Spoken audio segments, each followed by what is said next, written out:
Picture a guy sitting in a $30 million penthouse in the Bahamas. He is 29 years old. He looks like a depressed poodle that has not seen a shower since the pre-pandemic era. His hair is a chaotic nest of frizz. He is wearing a t-shirt that has seen better days and cargo shorts that cost $10 at a thrift store. He is sitting on a beanbag chair.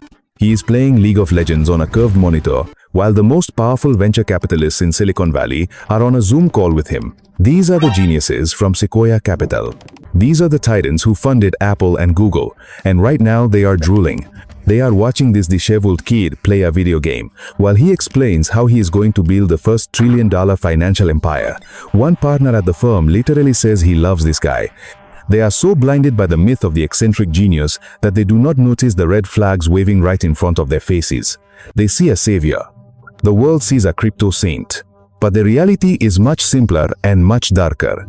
This is not a story about a revolutionary technology. It is not a story about the future of finance or the democratization of wealth. This is a story about a locksmith who realized that everyone in the world had left their front doors wide open. Sam Bankman-Fried did not invent a new world. Sam Bankman-Fried just figured out how to pick the pocket of every person who believed his lie. $32 billion. That is the price tag of this particular hallucination. In the next few minutes, you are going to see exactly how a guy who looks like he sleeps under a bridge managed to rob the entire world while they cheered him on. This video will not make you a millionaire, but it will show you exactly why the smartest people in the room are often the easiest ones to con. Welcome to the masterclass on the $32 billion Vanishing Act. You think he was a genius. You think he was a mathematical wizard who saw patterns in the noise that no one else could decode. But Sam Bankman-Fried was not born in a vacuum. He was the ultimate manufactured product of the elite. His parents were law professors at Stanford. He went to MIT. He worked at Jane Street. He was groomed by the very systems that claim to protect us. But Sam had a secret weapon that was more powerful than any trading algorithm. It was called effective altruism. This is a fancy way of saying, I am going to be a greedy scumbag now, so I can be a saint later. He told the world that he only wanted to get rich, so he could give it all away. He wanted to save the world from pandemics. He wanted to protect us from rogue artificial intelligence. He was the billionaire who did not want to be a billionaire. It was the perfect cover story. While other crypto CEOs were buying Lamborghinis and posting photos of their private jets, Sam was driving a beat-up Toyota Corolla. He slept on a beanbag chair in the office. He wore socks that did not match. He made sure the cameras saw every bit of his staged humility. This was not laziness. This was a calculated aesthetic. He knew that if he looked like a messy nerd, the world would trust him more than if he looked like a shark in a suit. He was playing a character in a movie that he was writing in real time. He built FTX not as a business, but as a cult of personality. He hired his friends. He dated his employees. He created an insular bubble in the Bahamas where the normal rules of accounting and ethics simply did not exist. He was the golden boy of the media. Every magazine cover called him the next Warren Buffett. Every politician wanted his campaign donations. He was the bridge between the wild west of crypto and the buttoned-up world of Washington. But underneath the messy hair and the philanthropic promises, the foundation was made of sand. He was not trading with his own money. He was trading with yours, and the game was about to get very ugly. This is where the madness shifts from a gentle breeze to a Category 5 hurricane. The year was 2021. The world was coming out of a pandemic. The government had printed trillions of dollars. Everyone had a check in their pocket and a gambling addiction in their soul. Crypto was not just an investment. It was a religion. And Sam Bankman-Fried was the high priest. Every time you turned on your television, you saw his face. You saw the FTX logo on the Miami Heat Stadium. You saw Tom Brady and Gisele Bündchen telling you that they were in. You saw Larry David in a Super Bowl ad telling you not to be like the idiots in history who missed the wheel or the light bulb. It was a massive psychological operation. If you were not in crypto, you were a dinosaur. If you were not on FTX, you were a loser. The fear of missing out was so thick you could choke on it. And Sam Bankman-Fried was feeding the fire with both hands. He was spending money like it was water, hundreds of millions on marketing, billions en acquisition. He was buying up failing competitors like he was playing a game of Monopoly. People called him the JP Morgan of crypto. They thought he was saving the industry. But where was the money coming from? It was coming from you. This is the part that is truly insane. Every time a customer deposited $1 or a Bitcoin into FTX, it did not stay there. It did not sit in a secure vault. It went through a secret backdoor in the code. A backdoor that Sam Bankman-Fried personally ordered his developers to create. This backdoor allowed Alameda Research to have a virtually unlimited line of credit. Imagine you give your money to a bank for safekeeping.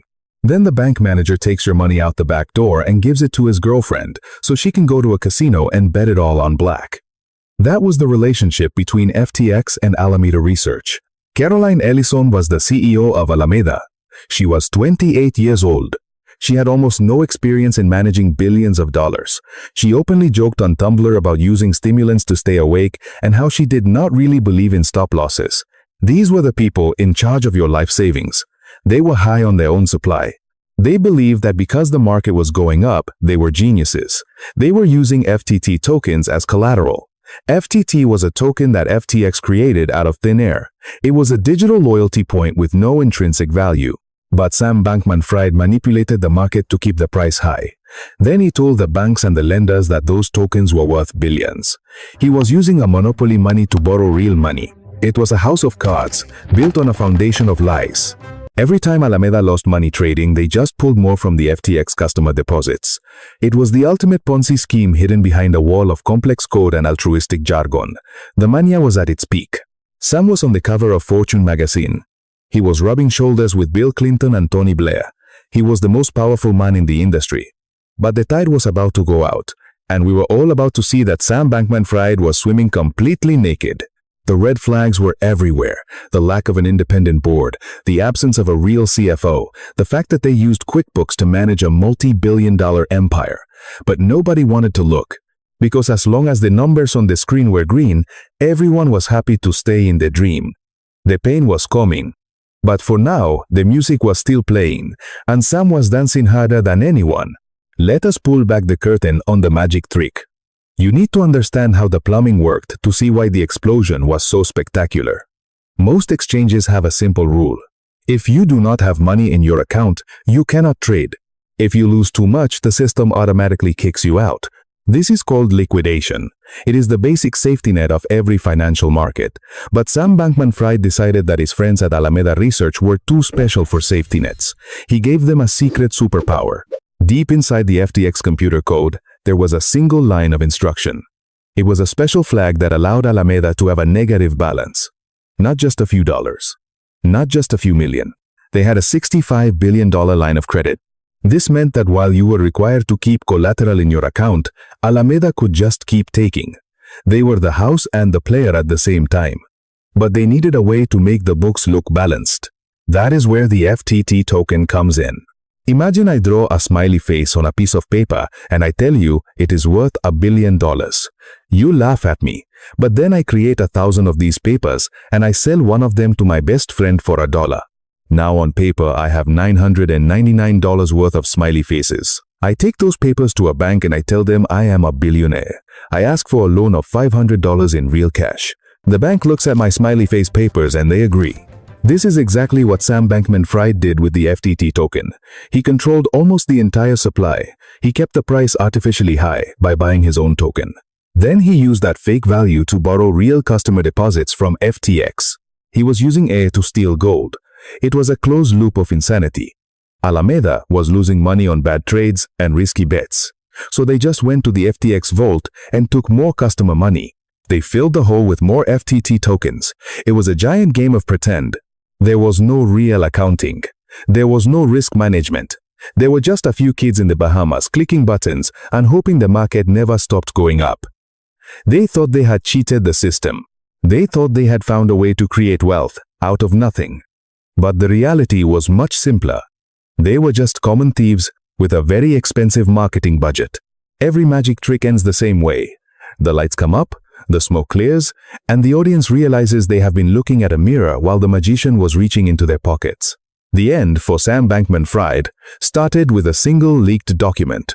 A report from CoinDesk showed that Alameda Research was not a trading titan. It was just a giant pile of FTT tokens. The secret was out. The world realized the king was wearing no clothes. CZ of Binance saw his opening. He tweeted that he was selling all of his FTT tokens. That was the spark that lit the fuse. The market panicked. Everyone tried to get their money out of FTX at the same time. $6 billion in withdrawals in less than 3 days. But the money was not there. Sam Bankman-Fried took to Twitter. He told the world that FTX was fine. He said the assets were fine. He lied until the very last second. But you cannot tweet your way out of a multi-billion-dollar hole. The bank run was real. The collapse was instant. In less than a week, a $32 billion company went to zero. The genius from MIT was not a hero anymore. He was a fugitive. The world watched as he was handcuffed in the Bahamas and flown back to America. The trial was a massacre. His own inner circle turned on him. His girlfriend Caroline Ellison told the court everything: the secret backdoors, the stolen money, the lies to investors. It took the jury less than 5 hours to convict him on all counts. In early 2024, the judge sentenced him to 25 years in federal prison. He went from a private jet to a jail cell, from a billion-dollar balance sheet to a commissary account. The magic was over. The magician was in chains. The story of Sam Bankman-Fried is not a tragedy of technology. It is a comedy of human ego. We wanted to believe in the saintly billionaire. We wanted to believe that someone had finally solved the problem of greed. But Sam was just a mirror reflecting our own desire for easy wealth. He did not fool the world because he was a magician. He fooled the world because we all wanted to see the trick. If you want to learn how to spot the next financial illusion before it disappears with your money, make sure to subscribe for more lessons on personal finance and investing. Next week, we are looking at the dark side of the carbon credit market. Stay skeptical, stay safe, and remember, if it looks too good to be true, it is probably being managed by a guy on a beanbag chair who has not showered in a week.